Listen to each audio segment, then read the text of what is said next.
मैं ये सारे बिंदुओं को मैं आपको बता देता हूँ, रिकॉर्ड नहीं हो रहा। मैं ये बता देता हूँ, जब आपके HOD साहब मुझे बोले तो मैंने चिंतन करना प्रारंभ किया, वास्तव में विकसित भारत के लिए आधार बिंदु क्या होना चाहिए। किसी किताब से नहीं उठाया हूँ, किसी PPT से चुराया नहीं हूँ, मौलिक विचार किया हूँ कि वास्तव में मेरे भारत को अगर विकसित करना है किन बातों पर चिंता करनी चाहिए, किन बातों की चिंता करनी चाहिए। आप लोगों की जब तक अनुमति होगी तब तक बोलूंगा, उसके बाद बंद करूंगा। अगर आपको सुनने का धैर्य है तो बिल्कुल बोलूंगा, जब तक आप चाहेंगे तब तक बोलूंगा, जब नहीं चाहिए जोर से ताली बजा दीजिए, मुझे ध्यान में आ जाएगा।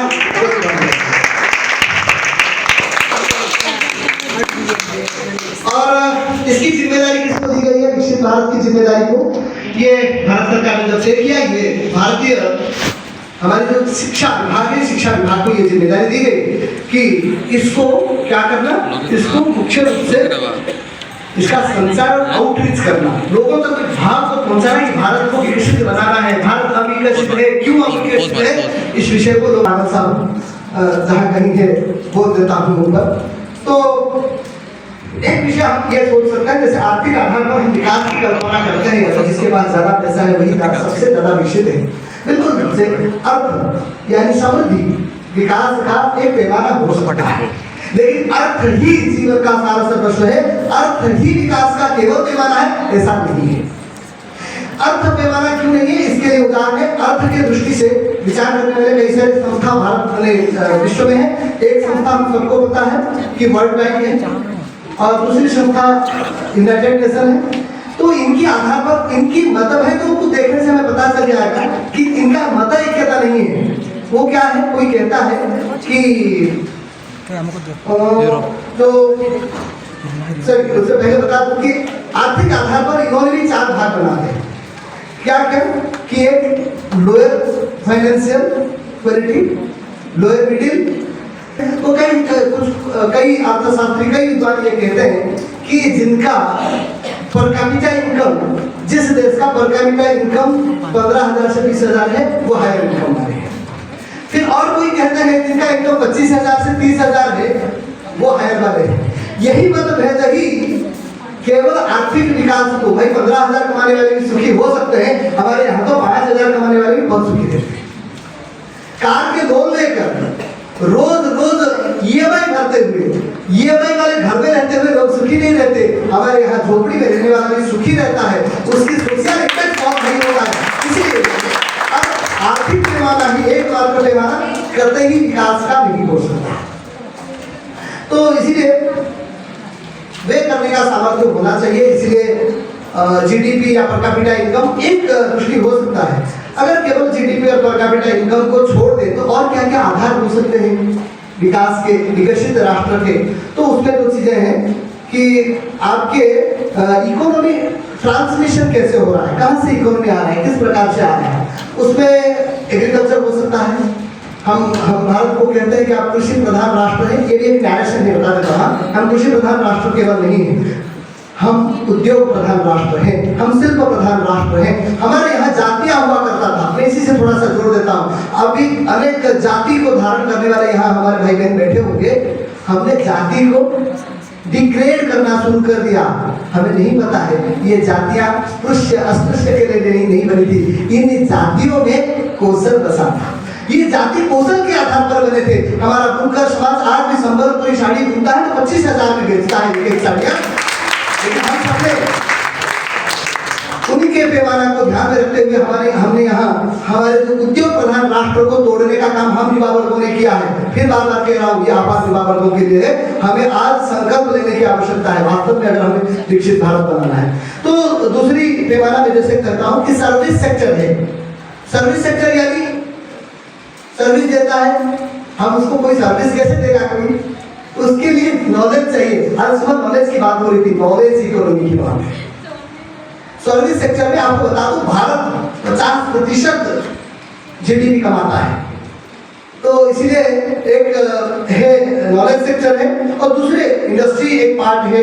उसके साथ भी विकसितता के और भी कई लक्षण है। मोर्टालिटी, मदर मोर्टालिटी कितने हैं, इन्फेंट मोर्टालिटी की लेवल क्या है, उस पर कई सारे विषय और के आधार पर तय होते हैं। उन सारे विषयों को करेंगे तब विकसित भारत बन पाएंगे। केवल आर्थिक आधार पर विकसित भारत बनेंगे ऐसा तो कतई नहीं है। इसलिए इस सभी क्षेत्रों में अगर विकसित करनी है, सबसे महत्वपूर्ण हिस्सा कौन सा है? ह्यूमन रिसोर्स, मानव संपदा, मनुष्य बल ही सबसे बड़ा। अगर वो क्वालिटी वाला हो तो स्वाभाविक रूप से हम विकसित होंगे। क्योंकि आज सुबह कैटरपिलर से नहीं, वो क्या कह रहे थे, हाँ, कैटरपिलर से बटरफ्लाई का ट्रांसमिशन वो करने वाला कौन है? कौन करेगा? कहाँ होंगे? आएगा। अभी हम टीचर एजुकेशन की ओर आएंगे। काम हमारा यहीं से शुरू होगा कि कैटरपिलर को बटरफ्लाई बनाना है। और उस दृष्टि से दिखा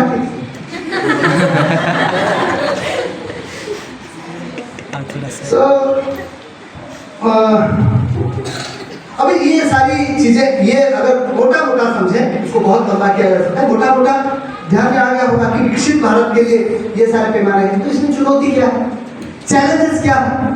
तो चैलेंजेस, एक सबसे बड़ी चैलेंज है प्रशासनिक जवाबदेही, गवर्नेंस रिस्पॉन्सिबिलिटी नहीं। और वहाँ हमारे बच्चे जाते हैं, निष्ठा के बिना जब बच्चे जाते हैं, कागज वाला भी थोड़ी देर पहले नहीं कहता था कि तुम्हारे पास क्या है, बोले डायरेक्ट क्या ना, हाँ मेरे पास माँ है। आज हम क्या कहते हैं? मेरे पास कागज है। अब यहाँ जितने भी प्रेजेंटर्स थे सारे पीपीटी पढ़ रहे थे। वो सारे पीपीटी कहीं से चुरा कर लाए थे। किसी के यहाँ से इंक्यूबेशन नहीं था। कोई आजकल युवा सोचता नहीं है और हमारे किसी के साथ रहते हैं, हम सबके पास कागज नहीं। बात पर कि टीचर एजुकेशन होता कहाँ से? हमारे पास के राज्य में टीचर एजुकेशन की डिग्री बेचते हैं। इसी यूनिवर्सिटी के थोड़ी देर पहले साथ यहाँ बैठे होंगे जिनका इंटरव्यू मैंने लिया था टीचर एजुकेशन। जब मैं यहाँ इंटरव्यू ले रहा था, कौन है साथी आपके जो भी है, मैं जब टीचर एजुकेशन के यहाँ इंटरव्यू लेने आया था, कई सारे ऐसे कैंडिडेट्स आए थे। मैंने जिनको पूछा बीएड किए, जी किए, क्या क्या पढ़े? मैं साइकोलॉजी पढ़ाऊँ, टेक्नोलॉजी पढ़ाऊँ, फिलोसफी पढ़ाऊँ, जबकि ऐसा कोई विषय बीएड में है ही नहीं। क्या क्या विषय है? Psychological foundation of education. लेकिन उधारी कागज वाले परीक्षा देने गए हैं ना, स्किल आया ही नहीं और हम विकसित होंगे। तो इसीलिए पहला जो कह रहा हूं, प्रशासनिक जवाबदेही के अभाव। दूसरी, नागरिकता की जवाबदेही। हम सभी अपने आप करें। आज क्यों इतने सारे मरने वाले लोग हैं? बात चले जाएंगे हेलमेट पहनने से। अरे हेलमेट नहीं पहनने से सर चलाता है भाई। तो ये छोटी छोटी बातें, ट्रैफिक में कैसे मैं जल्दी से गाड़ी निकाल के ले जाता हूँ, कितनी जल्दी गाड़ी के सामने स्पीड चलाता हूँ, ये मेरा कौशल होता है। लेकिन इस एक जान की वजह से इस देश को कितने लाभ होने वाले हैं, इसका चिंतन मैं नहीं करता। यानी ये एक नहीं है, अनेक विषय ऐसे हैं। इसलिए नागरिकता जवाबदेही का अभाव है। और उसकी सबसे बड़ा अभाव है स्वायत्तता का, इंडिपेंडेंसी का अभाव, स्वतंत्र भाव का अभाव। फिर मैं उसी पर आऊंगा। मुझे क्यों ऐसा लगता है कि अंग्रेजी मेरी प्रतिष्ठा का कारण है। आज तक मेरी सांस्कृतिक विकास नहीं हो पाया, मेरे माँ कोई प्यार नहीं कर पाया, कैसे विकास होगा मेरा? तो बहुत सारी चीजें हैं, मैं इस पर अगर जाऊं, सबसे बड़ा विषय है पर्यावरण की बात। अब थोड़ी देर पहले हमने, आप सभी ने पर्यावरण की बात कर रहे हैं, हमारे सबके टेबल पर एक घूंट पानी पिया, 4 बोतल फेंक दिया, और हम यहाँ खड़े होकर पर्यावरण विकास की बात करते हैं, हम विकसित भारत की बात करते हैं, सस्टेनेबिलिटी की बात करते हैं। मैंने आज तक मैं कह रहा हूँ संकल्प की बात, मैंने संकल्प लिया है, प्लास्टिक ग्लास में पानी नहीं पीऊंगा, मेरा गला सूख भी जाए कोई लाके देता है, नहीं पीऊंगा। ऐसे छोटी छोटी बातें हमें संकल्प कर करना पड़ेगा। वंस अपॉन अ टाइम, फिर आप लोगों को कह रहा हूँ, एक समय ऐसा था कि अंग्रेजी में मैं भी लिखता था स्कोपस में, मेरे भी 8 पेपर पब्लिश है। लेकिन उसके बाद मैंने संकल्प किया, अंग्रेजी में एक भी पेपर नहीं लिखूंगा, और अंग्रेजी में नहीं लिखूंगा। मैं फिर भी कह रहा हूँ, ये मेरे अपने गर्व के लिए नहीं कह रहा हूँ, मैं इस भाषा की दृष्टि की मैं कह रहा हूँ, मौलिक रूप से विचार करता हूँ। मौलिक विचार करने का आधार यही है, मेरी भाषा है, मैं अपने भाषा में सोचता हूँ। इसीलिए 38 साल में प्रोफेसर बना, जिस उम्र में लोग असिस्टेंट प्रोफेसर बना। हो सकता है थोड़ा सा एक्सैजरेशन हो, लेकिन इसका आधार एक ही बात है। ये आप ही कर सकते हैं, मेरे से पहले आप प्रोफेसर बन सकते हैं, लेकिन आपको मौलिक होना पड़ेगा, उधारी पर काम नहीं चलेगा।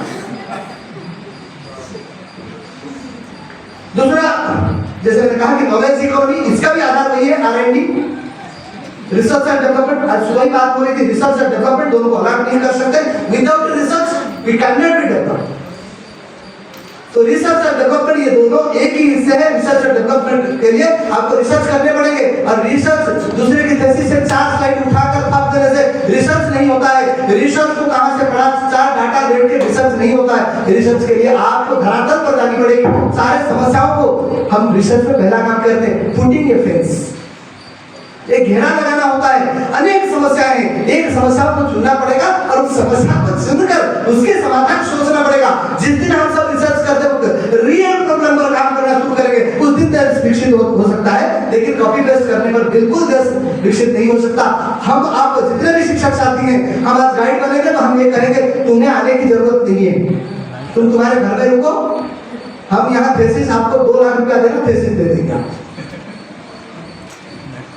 कल 27 तारीख को मेरे यहाँ रिसर्च का इंटरव्यू है। हमने तय किया है 3 ईयर रेसिडेंशियल पीरियड, जो पूरा रहेगा उसी को रिसर्च करने देंगे, नहीं तो रिसर्च करनी होगी। इस संकल्प के साथ आपको जाना पड़ेगा। हो सकता है मेरे किसी भाई का, मेरी किसी बहन का PhD छूट जाएगा, लेकिन देश का हित नहीं होगा। देश के माथे पर एक झूठा PhD नहीं होगा, झूठा PhD। दूसरा लॉजिस्टिक का सेक्टर है, जिस पर हमने 13 से 14% पे करते हैं, जिसकी वजह से हमारे यहाँ रेट हाई होते हैं। चाइना के रेट कम होते हैं, चाइना के सामान रेट होते हैं, उसमें भी इंफ्रास्ट्रक्चरल डेवलपमेंट की जरूरत है।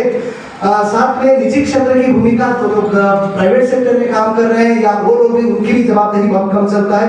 सबसे बड़ा विषय है स्किल डेवलपमेंट, जो बिल्कुल नहीं हो रहा है। स्किल डेवलपमेंट ओरिएंटेड नहीं है। और विशेष जब स्किल डेवलपमेंट की बात आती है, जो स्किल है, अब वही बात हो रही थी, ब्रेन ड्रेन होता है। जिनको अच्छा आ गया वो विदेश जाना चाहते हैं, और विदेश इसलिए भी जाना चाहते हैं, उसके पीछे और 2 कारण हैं। 4 बेटे में से अगर एक बेटा विदेश गया, तो आपको लगता है वही मेरा अच्छा बेटा है, और जो बेटा घर में रहकर नौकरी करके उनके पांव दबाता है, कहते ये सबसे बड़ा गद्दार है।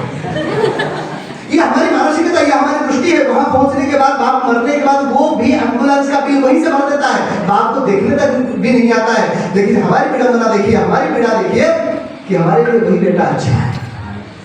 हमारे पैरामीटर कहां से, कहां से, किस धरातल पर आज हम विद्यमान है? इसके लिए मुझे जो ध्यान में आती है, जो अभी तक मेरा विषय शुरू नहीं हुआ है, आप लोगों की अनुमति है तो आगे बढ़ूंगा। ये तो मैं केवल विकास पर ही बोल रहा हूँ, जो विकासशील और भारत की विकास की बातें ही कर रहा हूँ, इसकी पैमाने पर बात कर रहा हूँ। अभी टीचर एजुकेशन पर आया ही नहीं हूँ। इसमें सबसे बड़ी जो समस्या है वो मानसिकता की समस्या है। जब तक यह पावर्ग, जब तक भारत के नागरिक अपना स्वयं का मानस परिवर्तन नहीं करेंगे, तब तक 2047 क्या, मैं कह रहा हूं 4047 तक भारत विकसित होना मुश्किल हो जाएगा। हमें सुनने में तकलीफ होती होगी, अगर सही में हमें विकसित भारत चाहिए 2047 क्यों, 2035 तक हम विकसित भारत कर सकते हैं। केवल युवा अपनी मानसिकता को बदलने की आवश्यकता है। हमें आज शिक्षा की व्यवस्था को बदलने की आवश्यकता है। मैं कहता हूं it is the problem of psyche, केवल साइकी प्रॉब्लम है और कुछ नहीं है। और सबसे बड़ी दूसरी समस्या देशभक्ति, सेवा और समर्पण का अभाव है। अगर मेरे देश के प्रति मेरी भक्ति है, मेरी श्रद्धा है, मेरे ज्ञान को बताने के लिए अंग्रेजी में बोलना जरूरी है। मैं आप सबको बता दूंगा, पिछले वर्ष कोई हो गए, यही नित्यानंद प्रधान सर पिछले बार थे, इसी सेमिनार में, इसी हॉल में मैंने उनका आग्रह किया था कि सर, उन्होंने मुझे कहे थे कि अगर आप अंग्रेजी नहीं बोलोगे तो आपको कोई विद्वान नहीं कहेंगे। मैंने कहा कि सर आप पहले से विद्वान हैं, आप सिद्ध विद्वान हैं, आप उड़िया बोलने लगिए, उड़िया महान हो जाएगा। अगर आपको यह समाज मानता है, अपने अधिकार क्षेत्र बनाइए, आप जहां भी खड़े होंगे 2 लोग आपके चारों तरफ खड़ा होंगे, ऐसी स्थिति बना लीजिए, उसके बाद आप जो कहेंगे वो आराध्य हो जाएगा, वो लोगों की श्रद्धा का विषय होगा। तो अंग्रेजी के माध्यम से मेरे विकास हो कि मैं अपने आप को विकसित करके, अपने आप को श्रेष्ठ बना के मेरी मां की सेवा करूं, मेरे मां को प्रतिष्ठित करूं, जिस घर से आया हूं उस घर को प्रतिष्ठित करूं। सबसे बड़ा विषय मुझे लगता है, इसके भी पीछे बहुत बड़ा कारण यह है कि हमारी सांस्कृतिक पहचान का अभाव। मैं कौन हूं, कहां से आया हूं, मेरा क्या परिचय, गुरु महिमा पढ़ू नहीं धीरे तोर मैंने वास्तव में आमर मने पड़ुनी आमे भूलिछु ଆଉ ଆଜି ଭୁଲିବା ପାଇଁ ଆହୁରି ନିଜକୁ ନିଜକୁ ବାଧ୍ୟ କରୁଛୁ ସାମ୍ନାରେ ଠିଆ ହେଇକି ଇଂଲିଶ ବିପଦ ନ କହିଲେ ଆମକୁ ଲାଗୁଛି ମୁଁ ବିଦ୍ୱାନ ମୋ ବିଦ୍ୱତ୍ତା କେବଳ ଇଂରାଜୀ ମାଧ୍ୟମରେ क्षमा करिए मुकेश भाई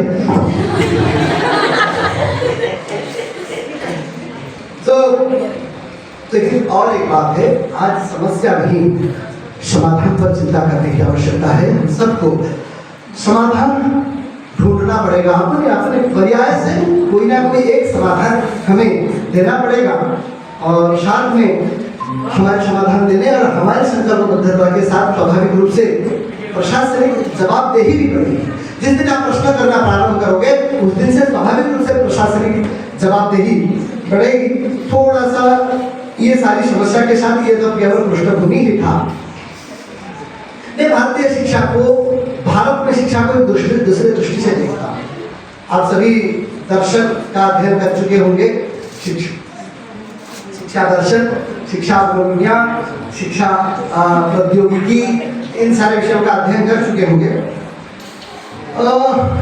कई सारे बिंदु हैं जो समस्या है एक तो मुख्य समस्या है शिक्षा स्वायत्त तो होनी चाहिए भारतीय पद्धति स्वायत्त यानी किसी भी शासन व्यवस्था के अधीन नहीं होनी चाहिए शिक्षा से शासन चलनी चाहिए लेकिन हम सभी उसी के अंतर्गत हैं मैं भी नौकरी करता हूँ मैं भी उस शासन से चलता हूँ इसलिए इस बिंदु को छूंगा नहीं दूसरा बिंदु पर आता हूँ शिक्षा संस्थागत है ये बहुत बड़ी समस्या है शिक्षा का इंस्टीट्यूशनलाइजेशन जो हमने किया है ये सबसे बड़ी समस्या है क्यों समस्या है इसको बता देता हूँ इसके आधार हमें टीचर एजुकेशन में क्या करना चाहिए इसमें हमें थोड़ा सा ध्यान देना आज हम कहते हैं कि एजुकेशन फॉर ऑल शिक्षा कब से होनी चाहिए शिक्षा मातृगर्भ से लेकर जीवन के अंत तक होनी चाहिए और सबके लिए समान प्रकार की शिक्षा होगी आप जाओगे इंस्टीट्यूशन में तो सबको समान शिक्षा दी जाएगी सबको समान सर्टिफिकेट दी जाएगी और ज्यादा से ज्यादा हमने क्या किया है प्रौढ़ शिक्षा शुरू किया है इतना ही बात इससे अधिक नहीं किया है अभी थोड़ा सा एनईपी में सोचा गया है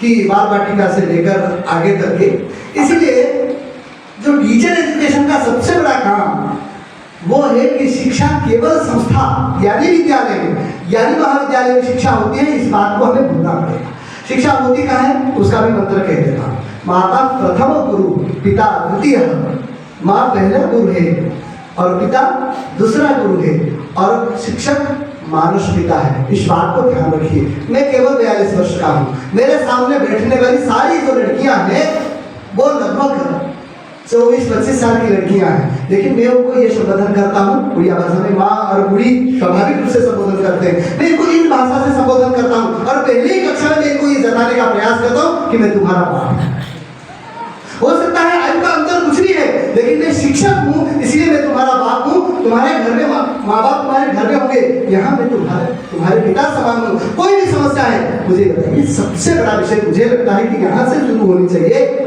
कि शिक्षक मानस पिता होता है इस भाव से हम कहीं चले गए हैं जब से शिक्षा संस्थागत होने लगी है आप डायरेक्टर को पहचानते हैं एचओडी को पहचानते हैं आज मैं एचओडी हूँ डीन हूँ इसलिए थोड़ा बहुत उस भाव को भी समझता हूँ कई लोग डीन होने के नाते मेरे पास आते हैं एचओडी होने के नाते पास आते हैं शिक्षक होने के नाते पास आते हैं कारण हमने शिक्षा को संस्था किया जब तक शिक्षा को संस्था से बाहर निकालेंगे उसका तब भाव से बाहर निकालेंगे आज संस्था को यह आवश्यक है कि ये बताना है कि शिक्षा समाज में है शिक्षा घर में है प्रत्येक बच्चे का उसका प्रथम विद्यालय उसका परिवार होता है हर कोई माँ बाप ये तैयार रहता है चेन्नई मुंबई में आप जाएंगे बड़े बड़े विद्यालय में उनको पैदा होने से पहले स्कूल में रजिस्ट्रेशन कर देते हैं बच्चा क्योंकि उनको मिलता ही नहीं है स्कूल अब घर में पूछेंगे तो भाई पढ़ाई नहीं है बच्चा पढ़ेगा कैसे अब कैसे पढ़ेगा तो स्कूल नहीं गया है ना स्कूल जाएगा तभी पढ़ेगा यानी पढ़ना यानी संस्था सबसे बड़ी समस्या ये है आज टीचर एजुकेशन में हम हमारे विद्यार्थियों को बताने की आवश्यकता है तुम अकेला शिक्षक नहीं हो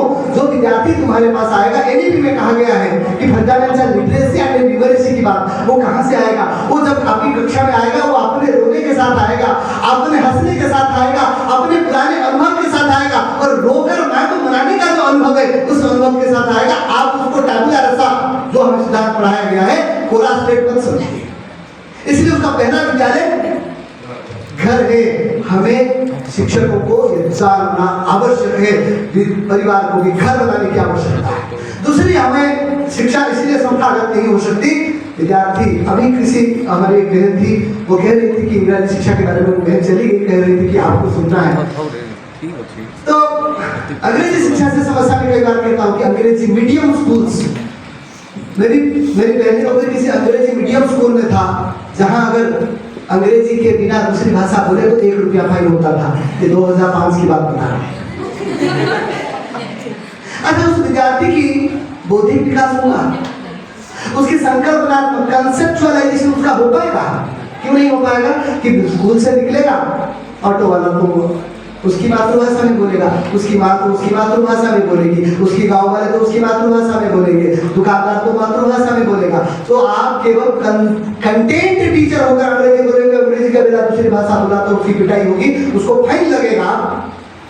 उसकी कंसेप्चुअलाइजेशन नहीं करने दिया हमने, उसकी बौद्धिक विकास को समाप्त कर दिया हमने। और भारत विकास कैसे करेगा? तो इसीलिए हमारे मठ में, हमारे मंदिरों में, हमारे समाज में, हमारे प्रत्येक सामाजिक संगठन में शिक्षा है, व्यवहारिक शिक्षा, जीवन की शिक्षा, जीवन पर्यंत की जो शिक्षा की अपेक्षा किया है। इसीलिए मैं अभी हमारे विभाग में एक नया विभाग खोलने का इसलिए उसमें प्रस्ताव दिया हूँ कि लोक की शिक्षा, लोक में शिक्षा। इस समाज में भी अनेक शिक्षा है, उस शिक्षा को प्राप्त करना। केवल थ्योरी पढ़ाते वक्त तो हम कह देते हैं formal education, non formal education and informal education, केवल यही पढ़ाते हैं। बाकी एजुकेशन के लिए कहीं सुझाव है? आपकी संस्था उसकी अनुमति देती है? उसके लिए आपने कहीं उसके लिए क्रेडिट्स रखे हैं? नहीं। तो इसलिए शिक्षा को संस्था से बाहर करना ये बहुत बड़ा काम है। दूसरा सबसे बड़ा लक्ष्य, छोटा बच्चा पैदा होता है, बेटा क्या नौकरी करेगा? अभी हमारी बहन है, अभी उस बच्चे की थोड़ा सा बच्चा है, बच्चे बता रहे, थोड़ा सा बड़ा हो जाएगा तो हमारी बहन ये पूछेगी क्या नौकरी करेगा बेटा? मतलब शुरुआत से ही नौकर बनाना है, इस मानसिकता से हम लगेंगे, मालिक कब बनेंगे भाई? शिक्षा का लक्ष्य अर्थार्जन है, ये मानसिकता लेकर चले हैं, इसलिए पैसा नहीं कमाना है। हमारे घर में 2 इंजीनियर हैं, मेरे साला और मेरे खर्चा, पढ़ाई में खर्चा कर दिया 6.5 लाख, एडमिशन में 6.5 लाख, लगभग 4 साल की पढ़ाई में 12 से 15 लाख खर्चा किए। शुरुआत में नौकरी की 12,000 की, और सिक्योरिटी गार्ड उस समय कमा रहा था 15,000।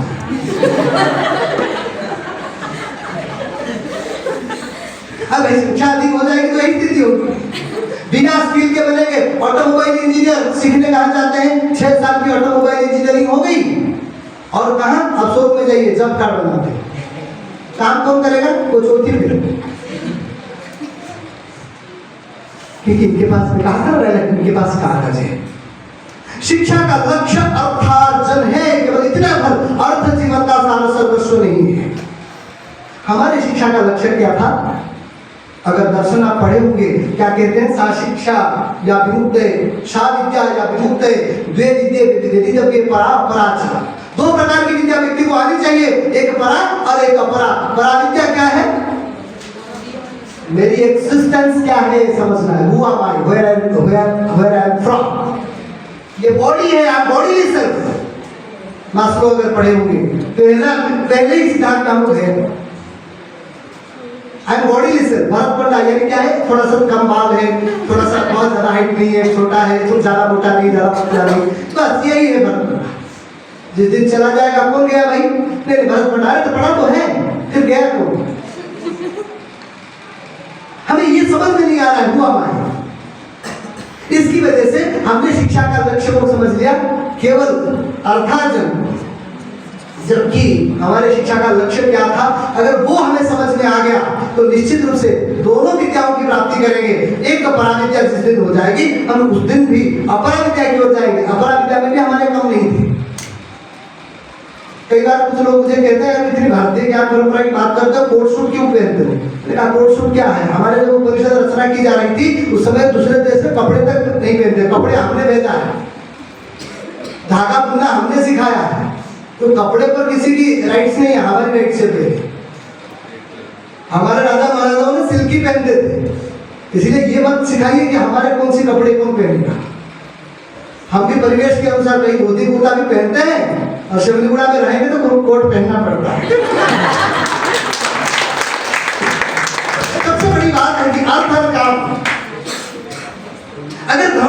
रहे, यानी धर्म यानी सस्टेनेबिलिटी।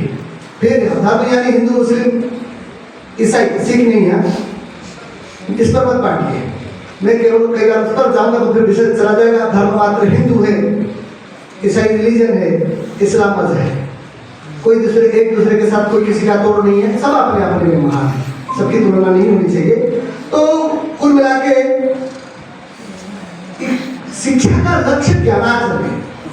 ज्ञान की भी कई कोटियां हैं। ज्ञान क्या है? जब तक ज्ञान मन में है वो अनुभूति है, हाथ में आ गया तो स्किल है। वही बुद्धि में चला गया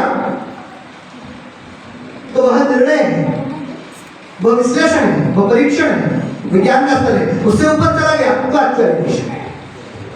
सो there are different types of knowledge.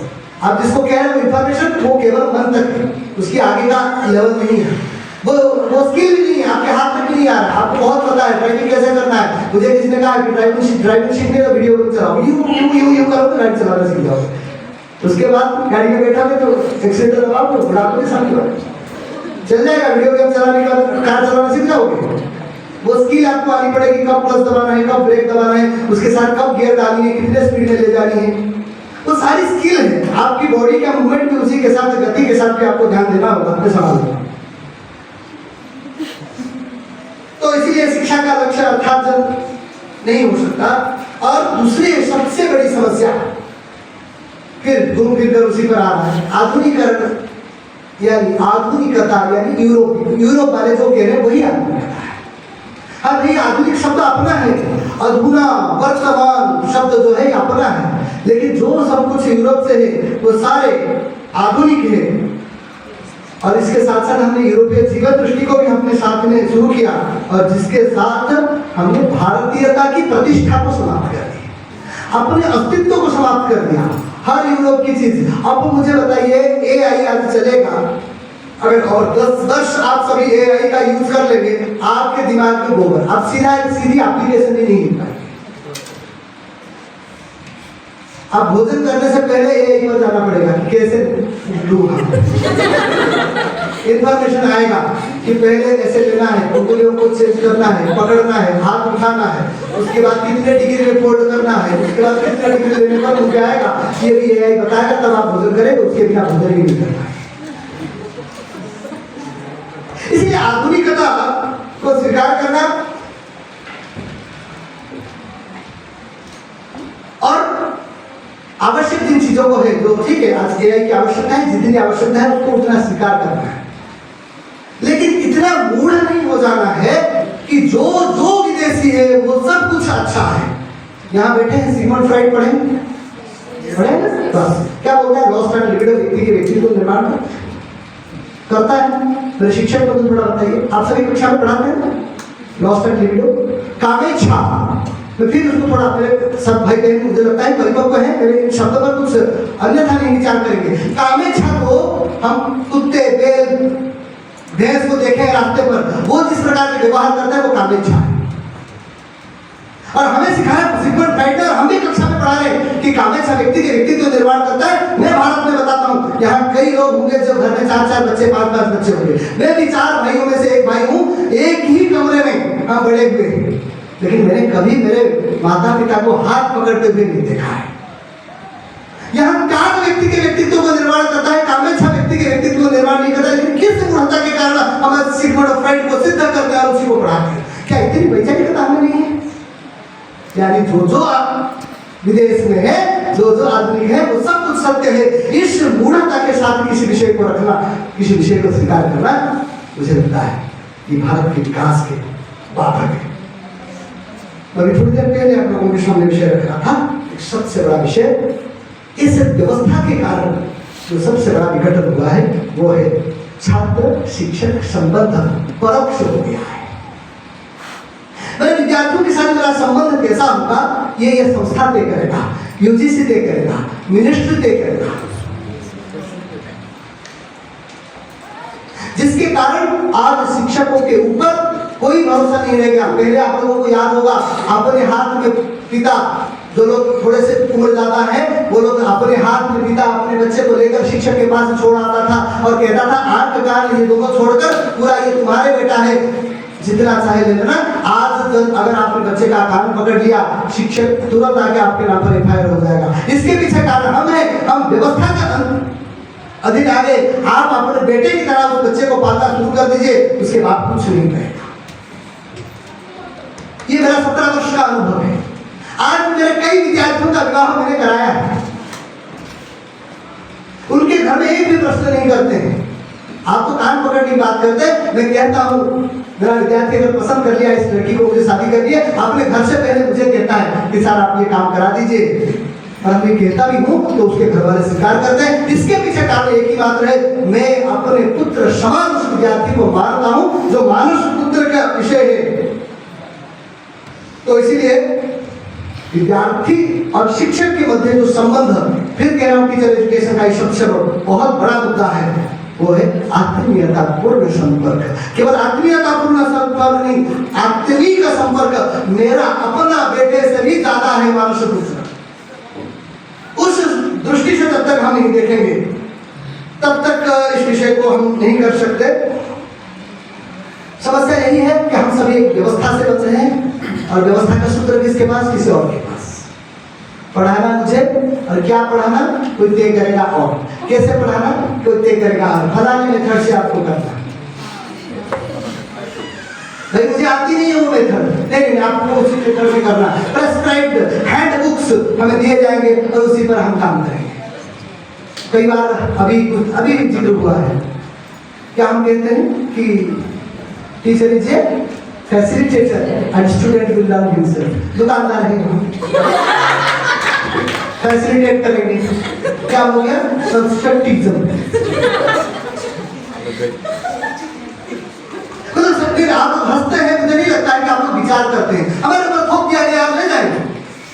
मैं आज भी मुझे याद है, शायद आप षडंगी जी को जानते होंगे, दिवाकर षडंगी जी, 2017 में एक सेमिनार में हम लोग थे। उसी सेमिनार में मैंने कहा था, जब कंस्ट्रक्टिज्म की बात हो रही थी, मैंने कहा था जानने से पहले मानना जरूरी है। जो लड़का किसी शिक्षक को मान लेगा, उसके मुंह से हर एक शब्द इसके कान में गूंजते रहेंगे, जीवन भर गूंजेंगे। आज भी मेरे प्राथमिक कक्षा में किसी शिक्षक के हर शब्द मेरे कान में गूंज रहे हैं, क्योंकि मैं उनको मानता हूं। ये मेरी संस्कृति है, मेरे भारत की अपनी पद्धति है। कोई भी विधि हमारे ऊपर थोप दिया जाएगा और हम उसको स्वीकार कर लेंगे। और सबसे बड़ी समस्या तो हम शिक्षा की जब बात करते हैं कि निर्जीव प्रक्रिया है आज की शिक्षा तो सजीव प्रक्रिया है। एक सजीव व्यक्ति से दूसरे सजीव व्यक्ति को,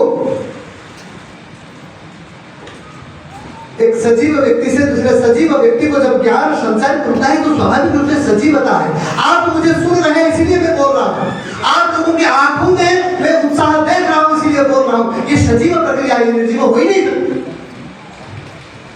काला नीला पीला हरा पीपीटी में कोई भी विषय रख दूं वो समझ में नहीं आएगा। मुझे लगता है कि ये विषय मैं आप लोगों तक पहुंचाऊं, मैं मेरे अंतःकरण से अपनी आत्मीयता के साथ, मैं कहा रात भर नहीं सोया, मैं इस विषय का चिंतन किया।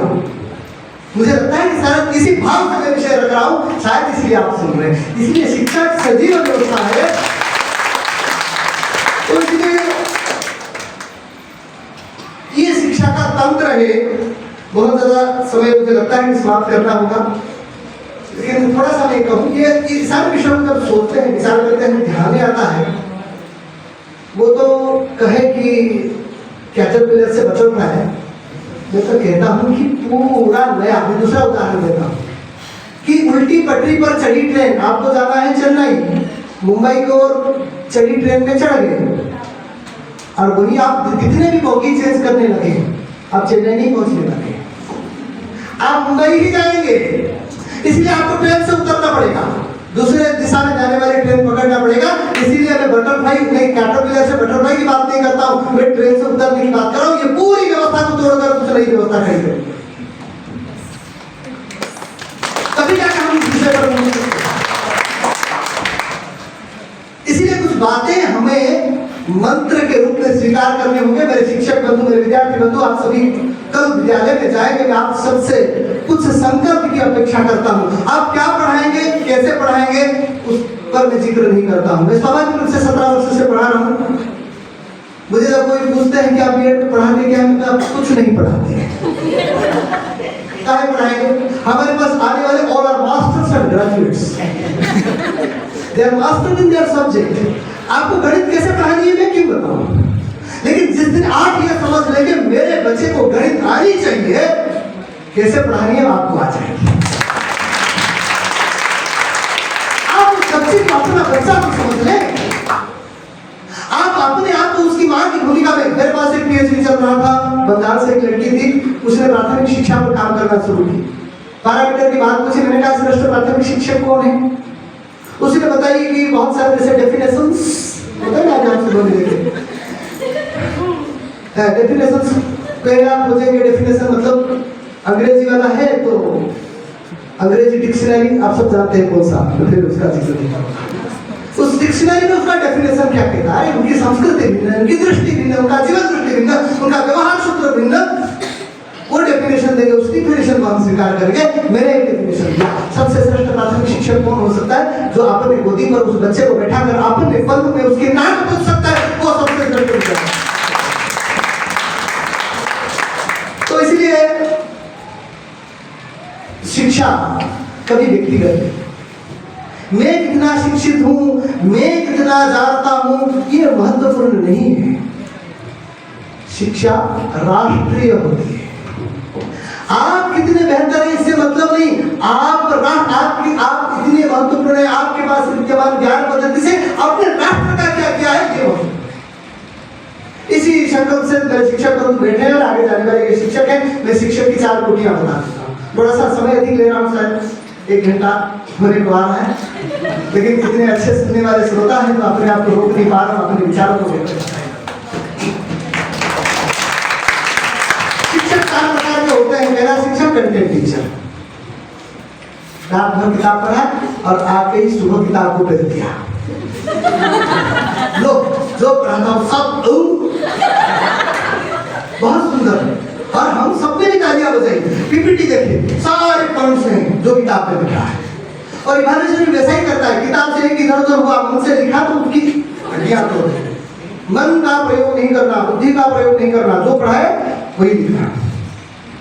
दूसरे प्रकार के शिक्षक वो क्षमता, ये दूसरे प्रकार के शिक्षक। पहले प्रकार के शिक्षक है वेतन वाले। अभी सब 2004 में मेरे साथ भी कई लोग बीएड पास किए और उन्होंने शिक्षक करके 6000 में 6 साल है ना, 6000 में 6 साल, उसके बाद परमानेंट होंगे। और वो कैसा है, सुबह 10 बजे जाएंगे, 4 बजे आएंगे, बीच में क्या हुआ उसका कोई हिसाब नहीं। शाम को आने के बाद ग्रोसरी का दुकान, सुबह गाय होंगे, खेती होगा, 2 ट्रक भी खरीद लेंगे। माइंस एरिया में हम माइंस एरिया से आते हैं, 2 ट्रक खरीदे होंगे, सारी व्यवस्था उसकी लगी है। खत्म, नौकरी किसी लिए, पैसा नहीं, बाकी जाए दुनिया खुली।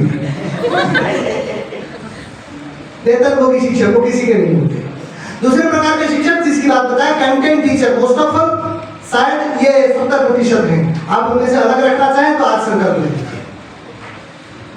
किताब पढ़े दूसरे दिन किताब दे दी है। और एआई आने के बाद फिर ऐसे शिक्षकों की तो ऐसी की तैसी, उनको एक भी नहीं पूछेगा, क्लास में बता देंगे सर आप गलत बोल रहे, बैठ जाइए, अब से ज्यादा हम जानते हैं, हमारा एआई बता देगा। समस्या आने वाली है, श्रद्धा खत्म हो जाने वाली है, और अराजकता आने वाली है। इसलिए आप तय करिए शिक्षक शिक्षा को किस दिशा में ले जाएंगे। और तीसरे प्रकार के शिक्षक है छात्र शिक्षक। छात्र शिक्षक यानी छात्र का शिक्षक, जो ठीक है मुझे आता नहीं है, कुछ नहीं है, लेकिन मेरे छात्रों को मुझे कैसे कैसे करके पढ़ाना है, मैं थोड़ा बहुत उसके लिए पढ़ दूंगा, उसके लिए ठीक कर दूंगा, उससे बाप से आग्रह कर दूंगा, उसको समझा दूंगा, उसको बुझा दूंगा, थोड़ा बहुत अपने जेब से उसके लिए कर दूंगा, यानी छात्र ही उसका प्राण है। और चौथे शिक्षक होते हैं राष्ट्रीय शिक्षक। वो कंटेंट पढ़ते हैं, जैसे मैंने कहा कि मैं हूं ऐसा नहीं कहूंगा, लेकिन सिगमंड फ्राइड को पढ़ाते हो तो बिल्कुल कहूंगा कि वो गलत है। क्लासिकल कंडीशनिंग पढ़ाते हो तो कहूंगा ठीक है, कंडीशनिंग का भाई किताब में लिख देना, लेकिन हम कुत्ते नहीं है, हमारे कुत्ते के जैसा लाभ नहीं आता है। आप बताइए, आपके शिक्षक बहुत ज्यादा भूल करिए, आपके शिक्षक के टेबल पर रखा हुआ खाना खा लेंगे, बहुत ज्यादा भूल लगी, कोई विद्यार्थी खा लेगा, कुत्ता खा लेगा, किंतु उसकी कंडीशन ही वैसी है। पढ़े ना क्लासिकल कंडीशन, चूहा, बिल्ली, कुत्ते, चिंपांजी, बस पढ़ाते जा रहे हैं, पढ़ते जा रहे हैं। हमारे पास उदाहरण नहीं है, हमारे पास प्रयोग नहीं है। आज टीचर एजुकेटर्स को जरूरत है कि आज प्रयोग करके दिखाइए, विद्यार्थी को लेकर प्रयोग करके दिखाइए। अपने समाज में अनेक सारी समस्याएं हैं, इसके ऊपर प्रयोग करिए। मैं फिर वही कह रहा हूँ कि मेरे राष्ट्र के लिए योग्य नहीं है वो मैं नहीं पढ़ाऊंगा। अभी मैं आया तो मेरे सामने एक विषय आया, women education, women studies and inclusive, gender studies and inclusive education. Women education की बात जब आती है तो रैडिकल फेमिनिज्म, लड़के को लड़की के साथ समान होना है, बार काटना है, जीन पैंट टी शर्ट पहने का लड़का लड़की समान है। अरे होते होंगे तुम्हारे वहां, क्योंकि तुम्हारे वहां 7 दिन में ईश्वर ने समाज की रचना की, विश्व की रचना की, और 7वें दिन में नारी को उपभोग करने के लिए दे दिया। लेकिन मेरे यहाँ तो अर्धनारीश्वर की कल्पना है। मेरे यहाँ तो नारी और पुरुष दोनों एक सिक्के के 2 पहलू है, एक रथे के 2 पहिए हैं, एक के बिना दूसरे नहीं चलते। मैं तुम्हारे लिए क्यों हमारे यहाँ नारी पुरुष की लड़ाई करूं, संघर्ष करूं? मैंने बदल दिया विषय। तो फिर बात कर रहा हूं, मेरे राष्ट्र के परिप्रेक्ष्य में जो गलत है उसको नहीं करने वाला राष्ट्रीय शिक्षक होता है। वो विद्यार्थी को प्रेम करता है, उसको वेतन नहीं मिलेंगे, ऐसा नहीं कहता हूं कि उसको वेतन नहीं मिलेंगे, लेकिन उसकी प्राथमिकता राष्ट्र होता है, राष्ट्र की लक्ष्य होता है। ऐसे शिक्षक आज में निर्माण करने की आवश्यकता है और भारत को विकसित राष्ट्र बनाने की आवश्यकता है। राष्ट्र की संकल्पना क्या है, फिर उस पर आएंगे तो राष्ट्र की प्रजा, राष्ट्र की भूमि, राष्ट्र का जलवायु और उसकी संस्कृति, उसका जीवन दर्शन लंबा विषय है। फिर राष्ट्र पर कभी बात करेंगे, एक से 1.5 घंटा पर भी जा सकता है। दूसरी समस्या है साक्षरता और शिक्षितता। हम सभी थोड़ा सा विचार करेंगे, साक्षर नहीं कि शिक्षित हैं। मैं थोड़ा सा अंतर कर देता हूँ। साक्षर यानी विद्वत्पूर्ण भाषण देने वाले, बहुत बढ़िया भाषण देते हैं, 1.5 घंटे बोलते हैं और साथ में बहुत सुंदर लिखते हैं और चरित्र का कुछ भी करें, बाहर निकलने पर 4 सिगरेट लगाए, किसी स्त्री की ओर किसी भी दृष्टि से देखें, कुछ भी कर लें, वो अच्छा भाषण देते हैं। देखो बहुत बड़े विद्वान हैं, भाषण अच्छे देते हैं। अपने घर में जाके अपनी माँ के प्रति भी कैसे व्यवहार करें, अपनी पत्नी के साथ कैसे व्यवहार करें, समाज आपको देखता है। आप अपनी माँ के साथ जैसा व्यवहार करेंगे, हम शिक्षकों को समाज में मास्टर करता है, मैंने कर दिया तो क्या होगा। तो इसलिए हम शिक्षक असीधारा व्रत को पालन करते हैं। मंच पर मैं कहता हूं, सबसे अगर विश्व में कोई बड़ा अपराधी है तो हम शिक्षक हैं, क्योंकि दूसरा कोई बोलता नहीं है।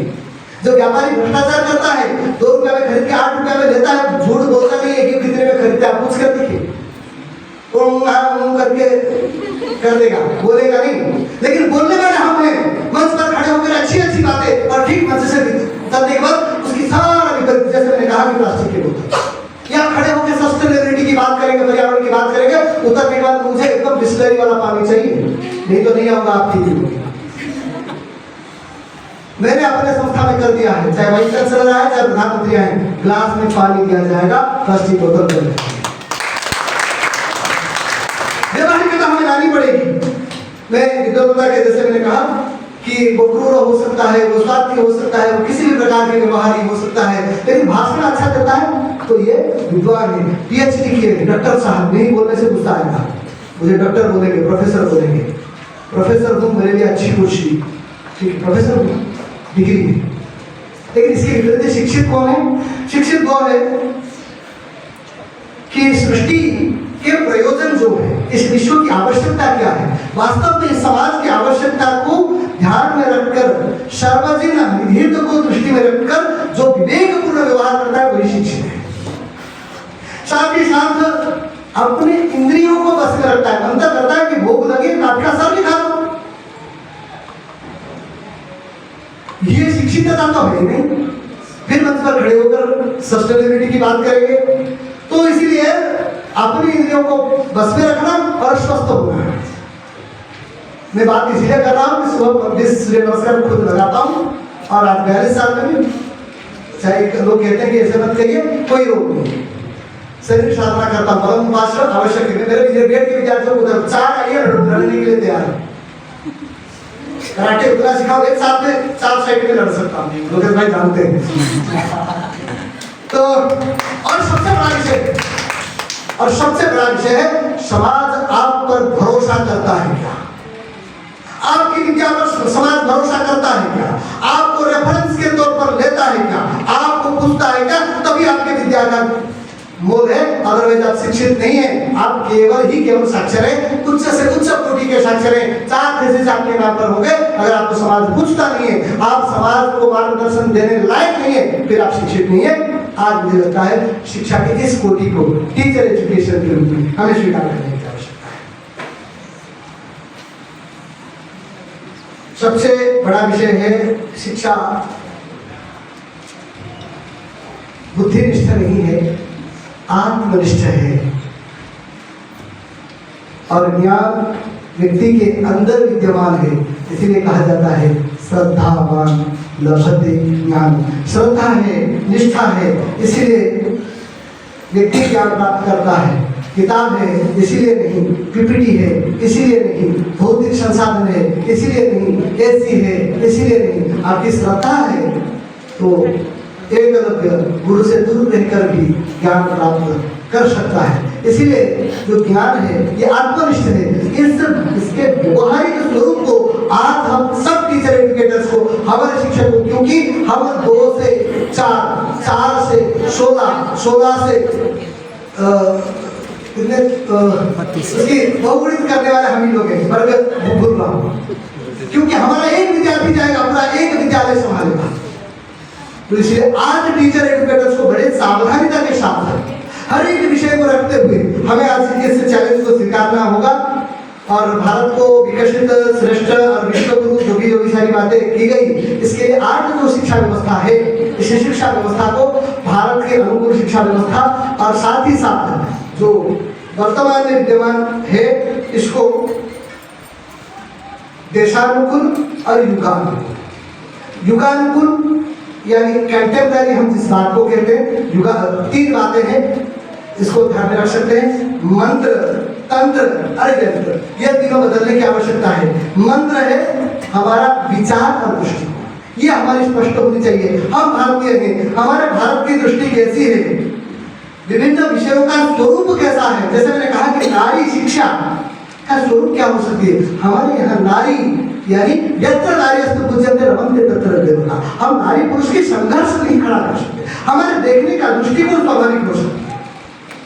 हमारे यहाँ समाज कहने से क्या है, समाज का सबसे लघुतम इकाई परिवार है। हमारे यहाँ सोशल कंट्रैक्ट थ्योरी नहीं है, हम उसको स्वीकार नहीं कर सकते। उनका जैसा चलता है हम उस पर आक्षेप नहीं करेंगे, लेकिन उनके आधार पर अपना नहीं करेंगे, अपना विचार और अपनी दृष्टि स्पष्ट रखेंगे। ये पहला विषय है कि हमारा मंत्र जो है अपने भारतीय विचार पर मंत्र होना चाहिए। और तंत्र यानी शिक्षा विषय जितने भी नियम हैं, जितने भी कानून हैं, जितने भी व्यवस्था है, नियुक्तियां हैं, परीक्षा है, प्रवेश है, इन सारी चीजें जो है इनकी भी हमारे दृष्टि से होनी चाहिए। विद्यार्थी आता है उनकी तरह हमारे ग्राहक विद्यालय में आया तो एक ग्राहक आ गया, ऐसा नहीं। विद्यार्थी आ रहा है तो फिर वो मानस पुत्र के संकल्पना के साथ शिक्षक विद्यार्थी को स्वीकार करना और उस भाव से स्वीकार करना, उसके पालन पोषण पुत्रवत करना। संस्कृत में एक शब्द है पुत्रीयते। पुत्रीयते यानी पुत्र वत जिसको देखा जाता है वो पुत्रीयते, ये वो छात्र के लिए प्रयोग किया जाता है। इसलिए वो तंत्र के माध्यम से और अर्थव्यवस्था में हम शिक्षा इसलिए नहीं चलाते हैं कि पैसा कमाए। आज कई सारे संस्था हैं, शिक्षा एक व्यवसाय है। हमारे यहाँ 3 विषय कभी व्यापार का रहा नहीं। पहला विषय है शिक्षा, कभी व्यापार का रहा नहीं, शिक्षा तो व्रत रहा है। मैं इसलिए कहता हूँ कि भले ही ठीक है सरकार हमें नौकरी देता है, वृत्ति देता है, लेकिन आज हम शिक्षकों को हमें इसको व्रत के रूप में स्वीकार करना होगा। शिक्षा व्रत हो सकता है, शिक्षा वृत्ति हो ही नहीं सकती। और इसलिए जो दूसरा विषय कहा, दूसरा विषय है खाद्य यानी कृषि। हमारे यहाँ कृषक आज भी व्यापार नहीं करता है, उसको तो पैसा दिया जाता है ना, that is the support money, हम उसको कहते हैं। उसको सपोर्ट करने के लिए देते हैं। उसका मूल्य 3100 नहीं है। आज धान 3100 में उड़ीसा में डिसाइड हुआ है, वो 3100 रुपया में नहीं है, वो हम सबका जीवन पालन करता है वो हमारा। तो इसीलिए हम उसको ये पैसा देके खरीद नहीं सकते।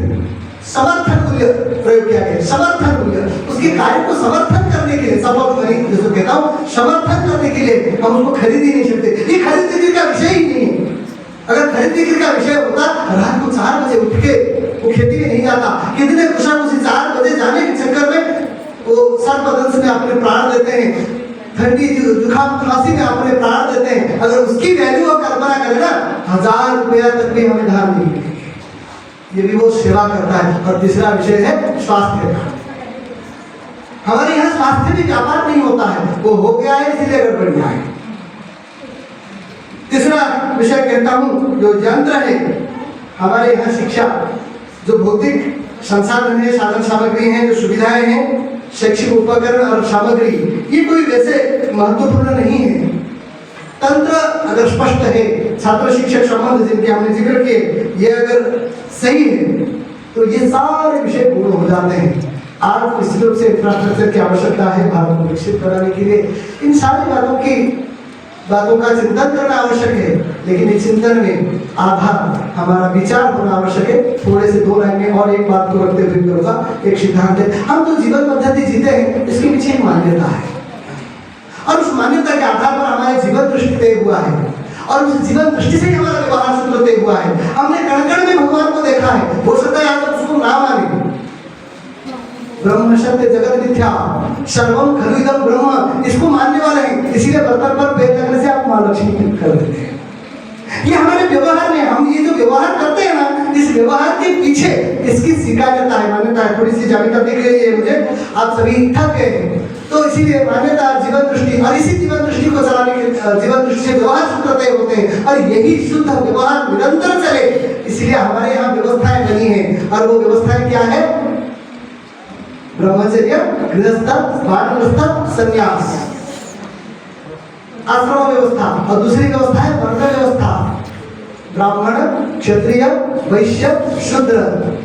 कौन ब्राह्मण? मैं अभी थोड़ी देर पहले हमारी बहन को कह रहा था कि हम सब शूद्र हैं। क्यों? नौकरी करता है।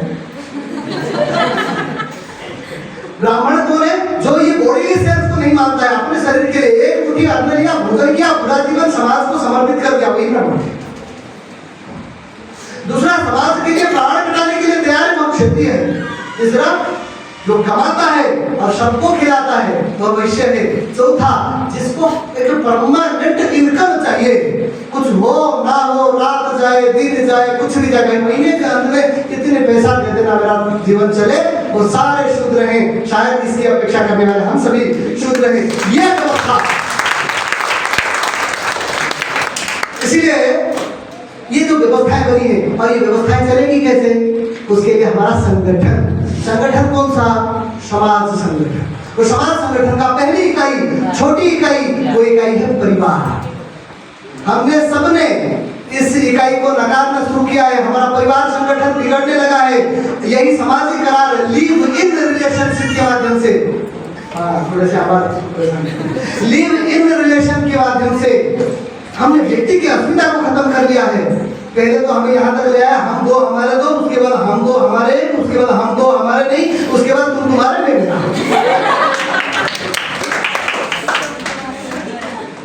किसी की जिम्मेदारी नहीं।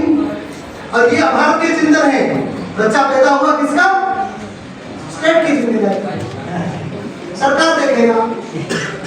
इसीलिए वो लोग कहते हैं कि हम माता पिता के अय्यासी के फल हैं, त्याग के फल नहीं मानते। लेकिन हमारे यहाँ माता पिता त्याग करते हैं। माँ भोजन बनाती है, पहले चखती तक नहीं, खिलाते खिलाते बच्चा खा भी लेता है पूरा, फिर भी कहते हैं मेरे लिए बचाना है।